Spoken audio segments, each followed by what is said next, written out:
જય માતાજી સૌને। હું છું આપનો બ્રિજરાજદાન ગઢવી।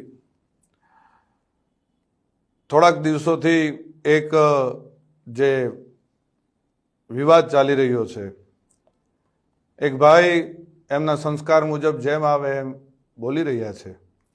હું મારા સંસ્કાર મુજબ જવાબ દઈશ। એના સંસ્કાર એના સ્ટેજ ઉપરથી એના અંગત જીવનથી બધા આપ વાકેફ છો, મારે આપ સૌને કંઈ કહેવાની જરૂર નથી, પણ મારા જે સંસ્કાર છે એમને હું એ રીતે જવાબ દઈશ। એમણે એમ કીધું કે સોનલ માના મંદિરે સમાધાન થયા પછી સોનલ માનો એને માન ન રાખ્યું, સમાધાનનું માન ન રાખ્યું। તો પહેલી વાત એક કઈ કરી દઉં કે 2 વર્ષ એ વાતને વીતી ગયા છે। 2 વર્ષમાં કે મારી આટલા વર્ષોની આ કારકિર્દીમાં તમે કોઈ દિવસ ક્યારેય પણ મને ક્યાંય જોયો કોઈ કલાકારને બીજાની સાથે વિવાદમાં, કે કોઈ પણ જાતના બીજા વિવાદમાં મને જોયો કોઈએ?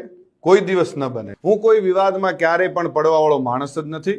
હું આ બધી બાબતથી બહુ પર રહેવા વાળો માણસ છું। આ ભાઈ છે ને એને ખૂબ મારા ચાળા સમાધાન પછી કર્યા છે, પણ જેટલા સહન થતું હતું ત્યાં સુધી સહન કર્યું છે। પછી સહન થાય એવું નહોતું એટલે જવાબ દેવો ખૂબ જરૂરી હતો અને એને જ દીધો છે। આ પાકું હજી કહું છું કે 2025નું એને જ કીધું છે મેં। એમાં હજી હું કહું છું, રિપીટ કહું છું કે એને જ કીધું છે અને એને જે મજા